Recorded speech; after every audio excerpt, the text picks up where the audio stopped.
आशीष गुप्ता जी। राधे राधे महाराज जी।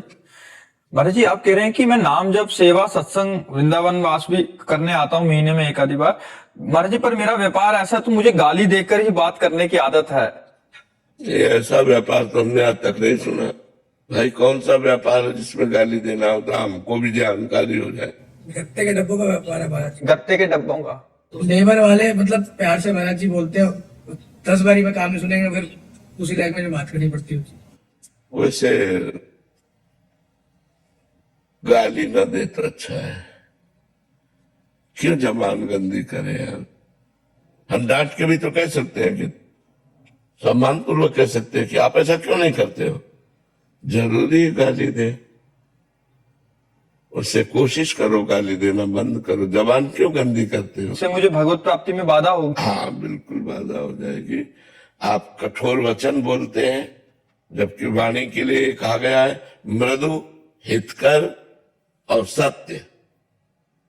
सत्य हो और मृदु होनी चाहिए। सत्य हो, उसका हित करने वाला होना चाहिए। ऐसा सत्य नहीं होना चाहिए कि उसका अहित हो जाए।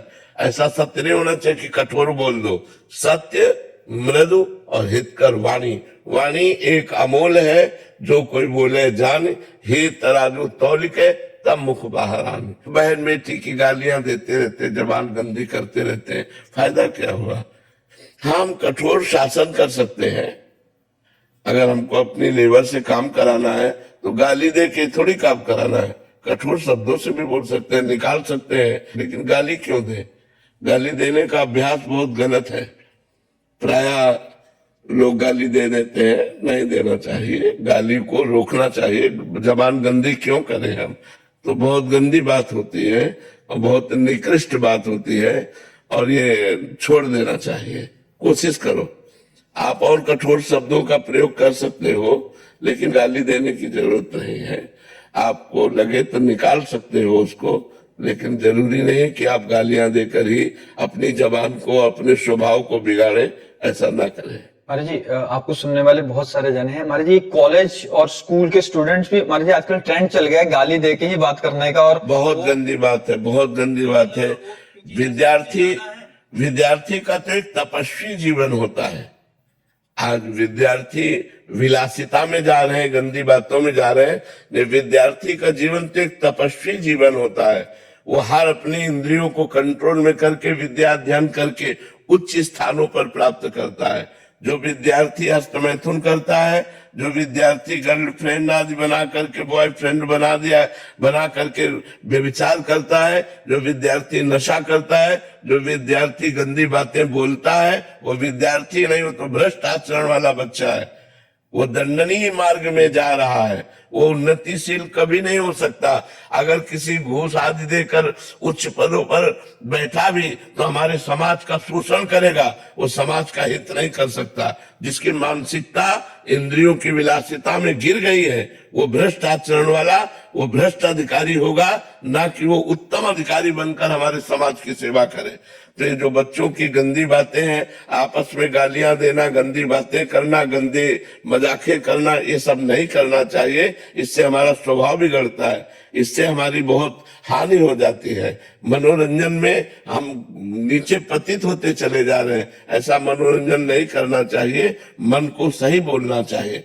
हमें मृदु वाणी के द्वारा, सम्मान पूर्वक वचन के द्वारा, विद्या विनयम ददाति, जो विद्या है वो विनय प्रदान करती है, सभ्यता प्रदान करती है। या सभ्यता, कठोर वचन, माँ बहन की गालियां, उद्दंडता, सिगरेट पीना, हुक्का पीना, व्यभिचार करना, गंदे आचरण करना, ये सब क्या है? ये विद्यार्थी जीवन है। यही हो गया महाराज जी। हाँ, तो आज हमारा नई पीढ़ी जो है वो गिरती चली जा रही। नहीं करना चाहिए, नहीं करना चाहिए। नए नए बच्चों से हमारी हाथ जोड़कर प्रार्थना है कि वो व्यसन और व्यभिचार से बचे, अपने बूढ़ों का सम्मान करें, समाज में अच्छे व्यक्तित्व को स्थापित करें, गंदे बच्चे बन करके समाज को गंदा ना करें। समाज का आप एक हिस्सा हो, आप भारत के भविष्य हो। यदि आप सही ढंग से नहीं चलोगे तो हमारे भारत का भविष्य संकट में पड़ जाएगा। इन्हीं बच्चों में कोई एमएलए बनता है, कोई विधायक बनता है, कोई डॉक्टर बनता है, कोई वकील बनता है, कोई न्यायाधीश बनता है। और यही जब गंदे आचरण वाले, भ्रष्ट आचरण वाले हैं तो ये जीवन भर भ्रष्ट आचरण वाले रहेंगे, क्योंकि बच्चापन नींव होती है जीवन की। बाल्यावस्था जीवन की नींव होती है। अगर बाल्यावस्था में नशा करने लगा तो जवानी में नशा के बिना रह नहीं सकता।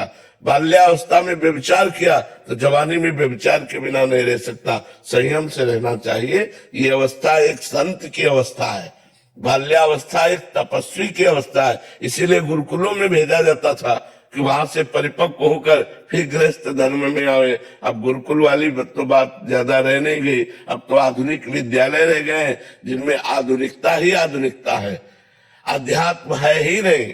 और बिना अध्यात्म के जीवन बढ़िया नहीं होता, जीवन सही मार्ग वाला नहीं होता, क्योंकि अध्यात्म सही मार्ग सिखाता है।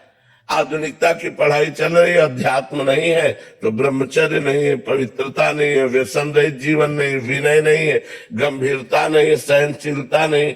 जरा सी बात में 4 विद्यार्थी मिलकर टीचर को पीट दिए। तो ये जो हमारी असभ्यता है, ये हमारे समाज में बहुत बड़ा कलंक है, इसे हटना चाहिए। हमारे नए बच्चे नशा न करें, हमारे नए बच्चे व्यभिचार न करें, हमारे नए बच्चे अच्छे मार्ग का अनुसरण करें, ये हम चाहते हैं। हाथ जोड़कर प्रार्थना करते हैं, अपने जीवन को बर्बाद मत करो। अब जो ड्रग्स लेने लगा बच्चा, अब उसके बिना जी नहीं सकता। अब पूरे जीवन के लिए उसने रुपयों की आवश्यकता बढ़ा ली। अब उसको 100-200 रुपए रोज चाहिए, अब जितने का आता हो।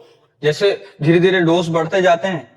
और अभी महाराज जी आपको 4 दिन पहले बता रहा था कि एक माता जी लेके आए थे, वो कह रहे थे कि ये घर का सारा सामान बेच दिया। गांव का बच्चा है, कह रहा धान बेच दिया, मेरे आभूषण बेच दिए, पिताजी इसके है नहीं है, और पूरा अभी इसकी हालत ऐसी हो गई है कि मतलब क्या बताऊं। हाँ बिल्कुल बिल्कुल, क्योंकि उसे अर्थ चाहिए। नशा सीख गया, उसे अर्थ चाहिए। तो नए बच्चों को चाहिए कि वो व्यसन न करे, व्यभिचार न करे, संयम से रहे। जब गृहस्थी में जाए तब गृहस्थ धर्म का उपभोग करे। नहीं, एक तपस्वी जीवन है। विद्यार्थी जीवन एक तपस्वी जीवन होता है, जो अपनी इंद्रियों को, अपने मन को रोक करके विद्या अध्ययन में लगाकर उच्च उन्नति को प्राप्त होता है। इसलिए ये उन्नति प्राप्त करने की अवस्था है, इसको बर्बाद मत